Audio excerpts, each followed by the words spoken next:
மலர், இந்த டீட்டெயில்ஸ் எல்லாம் முடிச்சிட்டிங்கன்னா போதும். நீங்கள் பூவிலிட்டு எதை சொல்லிடுங்க. அந்த டாக்குமெண்ட்ஸ் ஃபைல் மட்டும் அவள் பார்த்தா போதும். இன்னைக்கு அந்த வேலை கண்டிப்பாக முடிச்சே ஆகணும். ம், சரி கவி. கவி, அந்த ஃபைல்ஸ் எல்லாம் கவின் சுத்தமாக பண்ணவே மாட்டேங்கிறானா. பூவிலி வர புலம்பிகிட்டே இருக்கா. அவள் எது கேட்டாலும் கவி மேடம் நல்லா சொல்கிறாங்க, கவி மேடம் நல்லா சொல்கிறாங்கன்னே சொல்கிறான். அவனுக்கு என்னதான் பிரச்சனை? ஆ அ- அது எப்படி எனக்கு தெரியும் மலர். அவனெல்லாம் என் டீமுக்கு மாற்றாதீங்க. எனக்கு எனக்கு வேறு வேலை நிறையா இருக்குது. உங்களுக்கு தெரியும்ல, எனக்கு இதுக்கே டைம் இல்லை. ப்ளீஸ், என் டீமுக்கு யாரையும் மாற்ற வேண்டாம். கவி, டீம் மாத்திர வேலையெல்லாம் உண்ணுது. நீ யார் டீமுக்கு சொல்கிறியோ அவங்க டீமுக்கு தான் என்னால் மாற்ற முடியும். நீயே வேண்டான்னு சொன்னால் நாங்கள் எப்படி என்ன பண்ணுறது? அட, ராஜி கூப்பிட்றாங்க. என்னன்னு தெரியலையே. யார் கவி? ஆதி சாரா? மலர், ராஜி கூப்பிட்றாங்க, இருங்க. ஹலோ, சொல்லுங்க. கவி, பிஸியாக இருக்கீங்களா? ஆ, அதெல்லாம் ஒன்றும் இல்லை ராஜி, நீங்கள் சொல்லுங்கள். கவி, இந்த நீங்கள் வாங்க போங்க அந்த ஃபார்மாலிட்டிஸ்லாம் ஒன்றும் வேண்டாம். ராஜினே கூப்பிடு. ஆ, சரிங்க ராஜி. பாத்தியா, நீ சொன்னால் கேட்கவே மாட்டேன். சரி, நான் உங்கள்கிட்ட ஒரு ஹெல்ப் கேட்கலான்னு தான் கூப்பிட்டேன். என்னது? ஃப்ரெண்டுக்கிட்ட இப்படி தான் ஹெல்ப்னு கேட்பாங்களா? என்ன பண்ணணும் அதை சொல்லுங்கள். கவி, எங்கள் என்கேஜ்மெண்ட்டுக்காக ட்ரெஸ் எடுக்க வந்தோம். இது சடனாக பிளான் ஆகிடுச்சு, அதான் உங்கள்கிட்ட சொல்ல முடியல. கவி, ஆதி மாமா வந்ததுலேருந்து ஆஃபீஸ் மீட்டிங் அது இதுன்னு பேசிகிட்டே இருக்காரு. நான் ஒருத்தி தான் தனியாக சாரி பார்த்துட்ருக்கேன். அப்படியா? அம்மாவும் அத்தையும் வரலையா? வந்திருக்காங்க. ஆனால் அப்புறம் வீட்டில் எல்லாத்துக்கும் எடுக்கணும்ல, ரொம்ப லேட் ஆகிடுன்னு சொல்லிட்டு அவங்க தனியாக பார்த்துட்ருக்காங்க.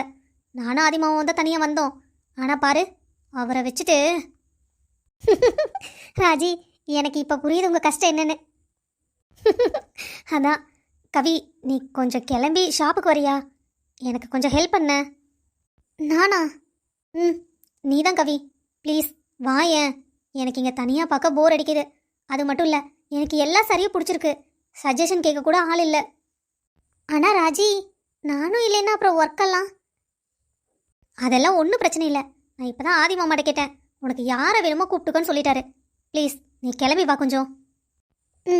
சரி ராஜி. சரி கவி, அப்போ நான் உனக்கு ஷாப் டீட்டெயில்ஸ் எல்லாம் அனுப்பி வைக்கிறேன். சரி. பாத்தியா, ராஜி மேடம் உங்கள்கிட்ட ஃப்ரெண்ட் ஆயிட்டாங்களா? இதே போ. அட, நீ வேற ஏன் மலர், அன்னைக்கு வீட்டுக்கு போயிருந்தோம்ல, அப்போவே எல்லாம் பேசி கன்வின்ஸ் ஆயிட்டாங்க, ஒன்றும் பிரச்சனை இல்லை. ஆனால் இப்போது அவங்க என்கேஜ்மெண்ட்டுக்கு சாரி எடுத்துகிட்டு இருக்காங்களாம். என்னையும் வர சொல்கிறாங்க. சரி, போயிட்டு வா. இல்லை மலர், உனக்கு தான் தெரியும்ல, அவங்க அம்மா என்னை பார்த்தாலே முறைக்கிறாங்க. இப்போது ஆதி அங்கே தான் இருக்கான். தேவையில்லாமல் போய் எதுக்கு பிரச்சனைன்னு பார்த்தேன். ஆனால் ராஜி நீங்கள் கண்டிப்பாக வரணும்னு சொல்கிறாங்க. அதான் என்ன பண்ணுறதுன்னு ஒன்றும் புரியல. கவி, ராஜி இவ்வளோ தூரம் கூப்பிட்றாங்கல்ல, போயிட்டு வா. மலர், நீங்கள் என்ன வேணால் சொல்லுங்கள், ஆனால் இந்த பிரேக் டைமில் தான் சபா எனக்கு கொஞ்சம் நிம்மதியாக இருக்குது. ஏன் அவ்வளோ டென்ஷனில் இருக்கே? என்ன வேலை, அவ்வளோ வேலை செய்கிறியா? ஏன் பூவிலி, அவ்வளோ வேலை செய்கிறியா என்ன டென்ஷன் ஆகுற அளவுக்கு? ஐயோ, அதையே எனக்கு ஞாபகப்படுத்துறீங்க காலையிலேருந்து. சாமி, ப்ளீஸ் மலர், தயவு செஞ்சு எனக்கு திரும்ப திரும்ப அதை ஞாபகப்படுத்தாதீங்க. சரி சரி சரி, காம் டவுன் காம் டவுன். நான் எதுவும் சொல்லலை, நீ முதல்ல கோவப்படாத. என்ன மலர், என்னை பார்த்தா உங்களுக்கு சிரிப்பாக இருக்குல்ல? நல்லா சிரிங்க. இருங்க, கவி வரட்டும், நான் அவட்ட பேசி அந்த கவினை உங்கள் டீமுக்கு மாற்றி விட்றேன். அப்போ தெரியும் என் கஷ்டம் என்னன்னு. சரி சரி, என்ன பூவிலி, இதுக்கு போய் இவ்வளோ கோவப்படுற? விடு. பூவிலி மேடம், மலர் இங்க பாருங்க, பூவிலி எது சொன்னாலும் கோவப்படுறாங்க. இப்போ உங்களுக்கு என்ன வேணும்? இல்ல, நீங்க 2 பேரும் தனியா இருந்தீங்களே, உங்களுக்கு கம்பெனி கொடுக்கலாம் தான் வந்தேன். நான் உங்ககிட்ட கேட்டேனா? எங்களுக்கு வந்து கம்பெனி கொடுங்கன்னு உங்ககிட்ட கேட்டேனா? சரி விடுங்க, உங்ககிட்ட நான் பேசல, நீங்க தான் கோவமா இருக்கீங்க போல. மலர், எங்க கவி மேடம் காணோம்? நீங்க 2 பேர் மட்டும் இருக்கீங்க. பாத்தியா, நான் சொல்லலை. அவன் ஷோ ஏன் உயிர் எடுக்க வரல, கவியோட உயிரை தான் எடுக்க வந்திருக்கான் போல. மலர், எனக்கு தெரிஞ்சு இவன் ஏதோ சம்திங் ராங்குன்னு நினைக்கிறேன். எப்போ பாரு கவி டீமுக்கு மாற்று, கவி டீமுக்கு மாற்றுன்னு என்னை ஃபோர்ஸ் பண்ணிகிட்டே இருக்கான். Something wrong. பூ, நீ நினைக்கிற மாதிரியெல்லாம் ஒன்றும் இல்லை. அவனை பார்த்தா நல்லவனாட தான் தெரியுது. கொஞ்சம் பேசாம இரு. என்னமோ போங்க. கவின், கவி கொஞ்சம் வெளியே போயிருக்கா. வெளியே போயிருக்காங்களா? ஆஃபீஸ் டைம்லையா? ஆதி சாரும் வரல, கவி மேடமும் இல்லைனா எப்படி மற்ற ஃபைல்ஸ் எல்லாம்? அதெல்லாம் ஒன்றும் பிரச்சனை இல்லை கவின். டாக்குமெண்ட்ஸ் ஃபைல்ஸ் எல்லாம் பிரித்து கொடுத்துட்டு போயிருக்காங்க. வரதுக்குள்ளே அதெல்லாம் முடிச்சு வைக்க சொன்னா. ஓ, எங்க போயிருக்காங்கன்னு சொல்லியா மலர்? ஆ அது ஷீண்டி அடிக்கிற. ஷ், சொல்லாதீங்க சொல்லாதீங்க. அதை அடிக்காம தான் சொல்ல. சப்பா. என்ன மலர் ஏதோ சொல்ல வந்தீங்க, அதுக்குள்ள அப்படியே அமைதியாயிட்டீங்க? தெரியல கவின், திடீர்னு ஒரு ஃபோன் வந்தது. அப்படியே உடனே கிளம்பி போயிட்டா. எதுவும் சொல்ல காணோம். அப்படியா? எதுவும் சொல்லலையா? ஆமாம். இவ சொல்லாம கொள்ளாம எங்க போயிருப்பா? அப்படியெல்லாம் போற ஆள் கிடையாது அவ. இவங்களுக்கு தெரிஞ்சுட்டே நம்ம கிட்ட சொல்ல வேண்டாம்னு நினைக்கிறாங்களோ? நம்ம ரொம்ப அவசரப்படுறோம். கொஞ்சம் பொறுமையா தான் எல்லாத்தையும் ஹேண்டில் பண்ணோம். முதல்ல இந்த பூவிலிட்ட பேசி கன்வின்ஸ் பண்ணோம். அதுக்கு நம்ம எல்லா வேலையும் கரெக்டாக செஞ்சாதான் ஆகும். அதுக்கப்புறம் பார்த்துக்குவோம் அவளை. எங்க போயிட போறா? ராஜி, இன்னும் எவ்வளவு நேரம் தான் பாப்ப? ஒரு சாரி கூட நீ எடுக்கல. எனக்கு காலே வலிக்குது ராஜி. இவ்வளோ நேரம் ஃபோன் தானே பேசிட்டு இருந்தீங்க. இப்போதான் எனக்காக வந்து நிற்கிறீங்க. பேசாமல் நில்லுங்க மாமா. நான் போய் எடுக்கிறேன். எது நல்லா இருக்குன்னு பார்த்து சொல்லுங்க. பாத்தியா, நீ தான் உனக்கு கம்பெனிக்கு வேற ஆளை கூப்பிட்டுக்கிறனல்ல. இப்ப கடைசியில என்ன சொல்ற? சரி, யாரை கூப்பிட்ட? ஒருத்தரையும் இன்னும் காணோம். அதுவா? அது சர்ப்ரைஸ். வந்தோடனே பாருங்க, கண்டிப்பா நீங்க ஷாக் ஆயிடுவீங்க. நான் ஷாக் ஆயிடுவனா? அப்படி யார வர சொல்லியிருப்ப? அது யாருப்பா நான் பார்த்து ஷாக் ஆகிறாளு? ராஜி. ஹே கவி. இப்பதான் நான் உன்னை பத்தி ஆதி மாமாட்ட பேசிட்டு இருந்தேன். கரெக்டா வந்துட்டேன். என்ன ஆதி, கல்யாணம் பண்ண கூட்டிட்டு வந்துட்டு சாரி செலக்ட் பண்ணாம என்ன? உனக்கு ஆஃபீஸ் மீட்டிங்கே பெருசுனா ஆஃபீஸ் வர வேண்டியதானே? ஏன் ராஜி, நல்லா கேளு. காலையிலேருந்து வந்ததுலேருந்து இதே தான் பண்ணிட்டு இருக்காரு தெரியுமா? நான் ஒருத்தையே தான் பார்த்துட்டு இருக்கேன். சரி விடு, அதான் நான் வந்துட்டேன்ல. நம்ம 2 பேரும் சேர்ந்து பார்ப்போம். இந்த சாரி ரொம்ப அழகா இருக்கு. கண்டிப்பாக ராஜிக்கு செட் ஆகும்னு நினைக்கிறேன். சரி, இன்னும் 2 சாரி எதுக்கு எடுப்போம். அவளுக்கு எது பிடிச்சிருக்கோ அதை எடுத்துக்கிட்டோம். வாவ், இது ரொம்ப அழகா இருக்கு. இது ராஜிக்கு கண்டிப்பாக செட் ஆகும். அவளுக்கும் பிடிக்கும்னு நினைக்கிறேன். ராஜி, ராஜி, இந்த சாரி கட்டினா உனக்கு ரொம்ப அழகா இருக்கும். பாரு, உனக்கு எது பிடிச்சிருக்கோ அதை எடுத்துக்கலாம். ஹே கவி, எனக்கு இந்த சாரி ரொம்ப பிடிச்சிருக்கு. ஆதி மாமா, எப்படி இருக்கு? வாவ், ரொம்ப அழகா இருக்கு ராஜி. இது உனக்கு சூப்பரா செட் ஆகுது. ராஜி மேடம், இந்தாங்க இதையே காட்டுங்க. இது இது எப்படி மாமா இருக்கு? I am speechless. ரொம்ப அழகா இருக்கு, கார்ஜியஸா இருக்க. இந்த சாரி எடுத்துக்கலாம். ஆனால் எனக்கு அதான் பிடிச்சிருக்கே. மாமாக்கு இந்த சாரி ரொம்ப பிடிச்சிருக்கு. சரி, மாமாக்கு பிடிச்சதே எடுத்துக்கலாம். கவி, இந்த சாரியை நான் எடுத்துக்கிறேன்.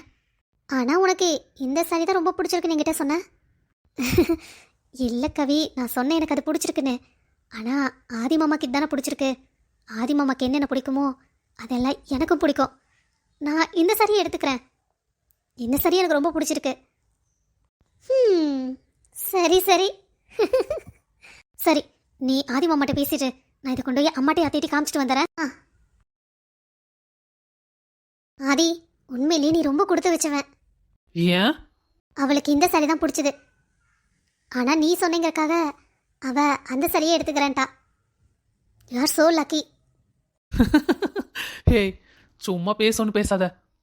ராஜி எனக்கு பிடிக்கும், அவ என் மாமா பொண்ணு. ஆனா கவி, எனக்கு அவன் மேல பர்சனலா எந்த இன்ட்ரெஸ்டும் கிடையாது. வீட்டில் பார்த்தாங்க, அம்மாவுக்கு ரொம்ப பிடிச்சிருக்கு. அம்மாக்காக தான் இந்த கல்யாணத்துக்கே சரின்னு. சும்மா அவளுக்கு பிடிச்சதுன்னா அவள் எடுத்துட்டு போக வேண்டியதானே. நான் எனக்கு பிடிச்சதை எடுத்து போடணும்னு அவளை ஃபோர்ஸ் எல்லாம் பண்ணலையே. சரி, அது அவ விருப்பம். என்ன ஆதி, அவ உனக்காக தானே இவ்வளோ பார்த்து பார்த்து பண்றா. உனக்கு பிடிச்சதெல்லாம் அவளுக்கு பிடிச்ச மாதிரி இமேஜின் பண்ணிக்கிறா. ஆனா நீ என்னமோ இப்படி பேசுற. ஏண்டா? ஐயோ சாமி, தயவு செஞ்சு லெக்சர் எடுக்காதாத்தா. உனக்கு என்ன, அவளுக்கு பிடிச்ச இந்த சாரியை நான் எடுத்துறேன். அவளுக்கு எது பிடிக்குதோ அதை அப்ப கட்டிக்கட்டும், சரியா? உன்னை திருத்தவே முடியாதுடா, போ. இந்த சாரி எவ்வளோ அழகா இருக்கு. அகிலாக்கு கண்டிப்பாக நல்லாயிருக்கும். கம்மனு இந்த சாரியை எடுத்துக்கோ. அக்கா அக்கா அக்கா, இந்த சாரி பார்த்தீங்களா? எப்படி இருக்கு? ஆ, நல்லா இருக்கு. ஆனால் யாருக்கு? என்னக்கா நீங்கள்? நம்ம அகிலாக்கு தான். அகிலாக்கா? இல்லை இல்லை, இது வேண்டாம் சவி. அகிலாக்கு இந்த சாரி தான் அழகாக இருக்கும். இதையே எடுத்துக்கலாம். இல்லை இல்லை அக்கா, இதுதான் அகிலாக்கு நல்லாயிருக்கும். இந்த சாரியை எடுத்துக்கலாம். அது சரி, இங்கே கல்யாண பொண்ணு யாருன்னே தெரியல. கல்யாண பொண்ணுக்கு எடுக்க சொல்லும் போதெல்லாம் டல்லாக பார்த்து எடுத்துட்டு இருந்தாங்க. இப்போ அவங்க வீட்டு பொண்ணுக்குன்னு உடனே பார்த்து சூப்பராக எடுக்கிறீங்களா? இருங்க இருங்க. ஏ ராஜி, ஏன் அங்கேயே நிற்கிற? வா. என்னடியம்மா, நாங்கள் எடுத்து கொடுத்த சாரி தான் நீயும் மாப்பிள்ளை பிடிக்கலன்னு சொல்லிட்டீங்க. நீங்கள் போய் பார்த்து எடுத்துட்டீங்களா? ஆ, எடுத்துட்டம்மா. இதோ மாமா செலக்ட் பண்ண சேரி பாருங்க. ம், பரவாயில்லையே, மாப்பிள்ளை இவ்வளோ அழகாக எடுத்து கொடுத்துருக்காரு. சவி, உனக்கு ஒரு விஷயம் தெரியுமா? அவன் கம்பெனிக்கு போன புதுசில் முதல்ல அவங்க அப்பா சம்பளத்தில் தான் அவனை உட்கார வச்சுருந்தாரு. அப்போ அவங்க அப்பா கொடுத்த சம்பளத்தில் எனக்கு ஒரு சாரி எடுத்துகிட்டு வந்தான் பாரு. இப்போ வரைக்கும் பொக்கிஷமாக நான் வச்சுருக்கேன். அவன் பார்த்து பார்த்து எடுப்பான். அதனால தான் ராஜிக்கு அவன் பார்த்து பார்த்து எடுத்திருக்கான் போல. ராஜிக்கு இந்த சாரி ரொம்ப அழகாக இருக்கும். அத்தை, நீங்கள் நினைக்கிற மாதிரி இல்லை. ஆதி மாமா ஒன்றும் எனக்கு எடுத்து கொடுக்கல. இதை நான் எப்படி உங்ககிட்ட சொல்ல முடியும்? ராஜி, வா. கவி, கவி, உனக்கு ஏதாவது சாரி பிடிச்சிருந்தா நீயே எடுத்துக்கோ. இல்லை ராஜி, எனக்கெல்லாம் ஒன்றும் வேண்டாம். என்கிட்ட முதலே நிறைய சாரி இருக்கு. சரி, நான் கிளம்பவா? ஆமாம், இவ எதுக்கு இங்கே வந்தா? இவளும் இவன் மூஞ்சியும் பார்த்தாலே கோவமாக வருது. கொஞ்ச நேரம் நிம்மதியாக எங்காலும் போகலான்னு பார்த்தா எங்கே போனாலும் பின்னாடியே வந்துடுறா. ஸோ அத்தை, இங்கே பாருங்க யார் வந்திருக்கான்னு. ம், பார்த்தேம்மா. கவி, என்ன சாரி எடுக்கலான்னு வந்தியா? இல்லை ஆண்டி, அது அத்தை நான் தான் வர சொன்னேன். எனக்கு சாரி எல்லாம் சூஸ் பண்ண பெருசாக எனக்கு தெரியாது. அதான் யாராவது ஹெல்ப் கேட்கலான்னு பார்த்தேன். கவிதா அடிக்கடி சாரி கட்டிட்டு வருவா, அதான் அவளையே கூப்பிட்டேன். ஆ, ஏண்டி உனக்கு கொஞ்சமாவது மண்டையில் புத்தி இருக்கா? ஏம்மா, என்னாச்சு? எதுக்கு இப்போ திட்டுற? பின் என்னடி, அவள் தான் ஆஃபீஸில் என்ன பாரு ஆதி பின்னாடி சுற்றுறா, போகிறப்பெல்லாம் தங்கிட்டு இருக்கான்னு அடிக்கடி சொல்லுவேன். இப்போ என்னமோ அவளையே ஃபோன் பண்ணி வர சொல்லியிருக்கா. அன்னைக்கு அவள் பேசுனதெல்லாம் உண்மை நினச்சிட்டு இருக்கியா? அம்மா, அப்படியெல்லாம் ஒன்றும் இல்லைம்மா. அவள் ரொம்ப நல்ல பொண்ணு. நான் தான் அவளை தப்பாக புரிஞ்சிட்டு இருந்திருக்கேன். எனக்கு என்னமோ அது சரியாக படலை. விடுமா, நான் பார்த்துக்கிறேன். என்னமோ பண்ணு. அத்தை, இந்த சாரி கூட கவிதை எனக்கு சூஸ் பண்ணி கொடுத்தா. நீங்கள் கூட ரொம்ப அழகாக இருக்குன்னு சொன்னீங்களே எனக்கு. அம்மா, அம்மா இன்னும் ஏதாவது பார்க்குறீங்களா? இல்லை இல்லை, கொடுங்கம்மா, இதையும் பில் போட்டுறேன். சரி ராஜி, நீயும் உங்கள் அம்மாவும் போய் பாப்பாவுக்கும் தம்பிக்கும் ட்ரெஸ் எடுங்க. எனக்கு கொஞ்சம் சாரீஸ் எல்லாம் பார்க்கணும். நான் பார்த்துட்டு வரேன். ம், சரிங்க அத்தை. அம்மா வா போகலாம். கவி, நீயும் வா போகலாம். ஆ, சரி ராஜி. ஏய், கொஞ்சம் நில்லு. ஆமாம், ராஜி தான் சொல்கிறானா, நீ உடனே கிளம்பி வந்துடுவியா? இல்லை ஆண்டி, அவள் தான் என்கேஜ்மெண்ட்டுக்கு சாரீ சூஸ் பண்ண. அவள் கூப்பிடுவா. அவள் சின்ன பொண்ணு, வயசு பையன் இருக்கிற வீட்டுக்கு சும்மா சும்மா வந்துட்டே போவியா? ஆமாம், ஆவோன்னா ஆஃபீஸ்க்கு சாரீ கட்டிட்டு வரியா? இல்லை ஆண்டி, இங்கே பாரு, முதல்ல இந்த இடத்துல நீ கிளம்பு. அவள் கூப்பிட்றான்னு சும்மா சும்மா நீங்கள் வந்துட்டு இருந்த. அம்மா. என்னப்பா? ஏய் கவி, நீயும் இங்கே தான் இருக்கியா? சரி, ராஜி எங்க? அவளை ஏன் கேட்குற? அவளும் அவங்க அம்மாவும் நம்ம பாப்பாவுக்கும் தம்பிக்கும் துணி பார்க்க போயிருக்காங்க. ஆ, போதுமா, இன்னும் எவ்வளோ நேரம் ஆகும்? ஈவினிங் ஆயிடுச்சு, இன்னும் பார்த்துட்டே இருக்கீங்க. போகலாமா? என்னடா நீ சின்ன பிள்ளை மாதிரி? துணி கடைக்கு வந்தால் பொம்பளைங்க அப்படி இப்படின்னு எடுக்கிறதுக்கு நேராக தான் செய்யும். கொஞ்சம் பொறுமையாக தான் இருக்கணும். சரி கவி, நீ சாரி எடுக்கலையா? அதெல்லாம் நீ அவளுக்கு எதுக்குப்பா? அவகிட்ட தான் நிறைய சாரி இருக்காமே. இருந்துட்டு போதுமா, அதனால என்ன?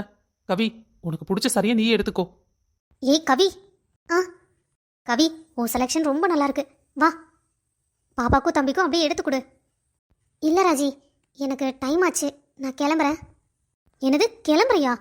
ஏன் இவ்வளோ நேரம் நான் இருந்து எடுத்து கொடுத்துட்டு போகிறேன்னு தான் சொன்னேன். ஏன் திடீர்னு கிளம்புறேன்னு சொல்கிற?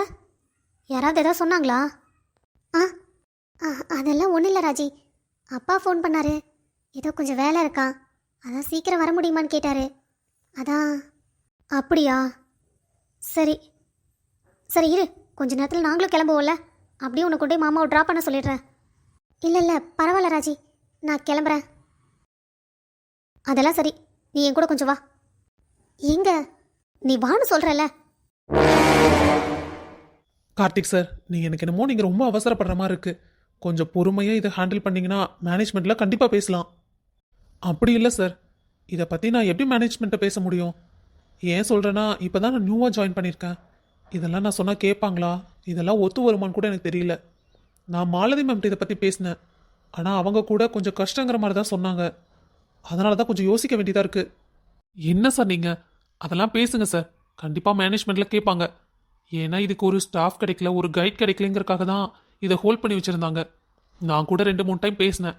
அப்போ கூட அவங்க என்கிட்ட கேட்டது கைட் பண்ணுறீங்களா அப்படின்னு தான். ஆனால் அப்போ என் ஒய்ஃப் ப்ரெக்னெண்ட்டாக இருந்தனால என்னால் எதுவுமே மேனேஜ் பண்ண முடியாமல் போயிடுச்சு. ஆனால் இப்போது தாராளமாக நீங்கள் ஹேண்டில் பண்ணலாம். அதுக்காக தான் சொல்கிறேன் சார், பேசி பாருங்கள். பேசினா தானே அதுக்கான சொல்யூஷன் கிடைக்கும். ம் சரி ஓகே சார், நான் பேசி பார்க்குறேன். சார், அதுக்கு முன்னாடி நீங்கள் எந்தெந்த ஸ்டூடெண்ட்ஸ் எல்லாம் இதில் வந்து ஆர்வம் காட்டுறாங்கன்னு சொல்லி தெரிஞ்சாதான் அதுக்கேற்ற மாதிரி நம்ம பிளான் பண்ண முடியும். நீங்கள் ஃபஸ்ட்டு ஸ்டூடெண்ட்டை பேசிடுங்க, மற்றதெல்லாம் அப்புறம் பார்த்துக்குவோம். அதுவும் கரெக்டு தான் சார். இதை பற்றி நான் என் பசங்ககிட்ட ஃபஸ்ட்டு பேசுகிறேன். அவங்க எப்படி ரெஸ்பான்ஸ் பண்ணுறாங்கன்னு பார்க்கலாம். அதுக்கு அடுத்த மாதிரி நம்ம மற்ற பசங்ககிட்டையும் பேசிக்கலாம்.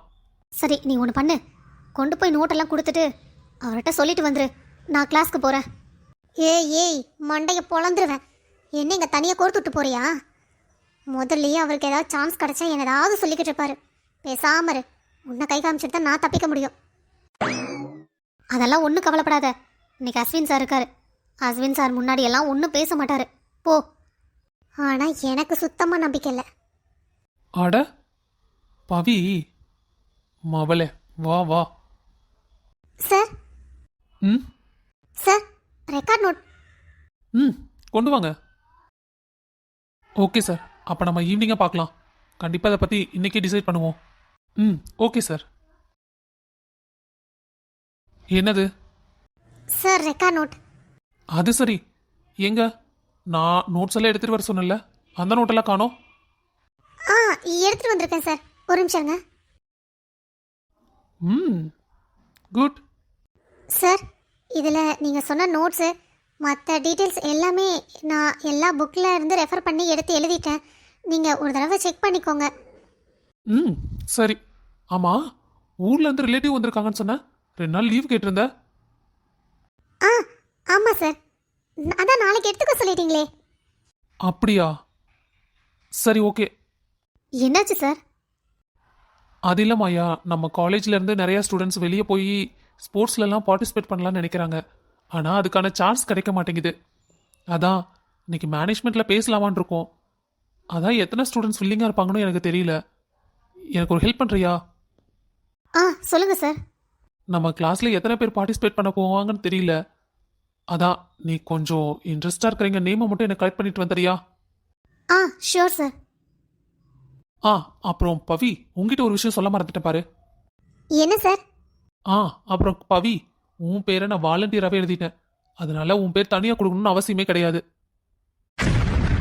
சார், நான் எப்போ சார் நான் இதில் பார்ட்டிசிபேட் பண்ணுறேன்னு சொன்னேன்?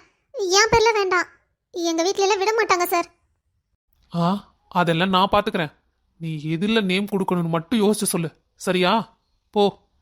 சார், நீ போறியா இல்லைனா இன்னும் எக்ஸ்ட்ரா ஒர்க்கெல்லாம் உன்கிட்ட கொடுக்கட்டா?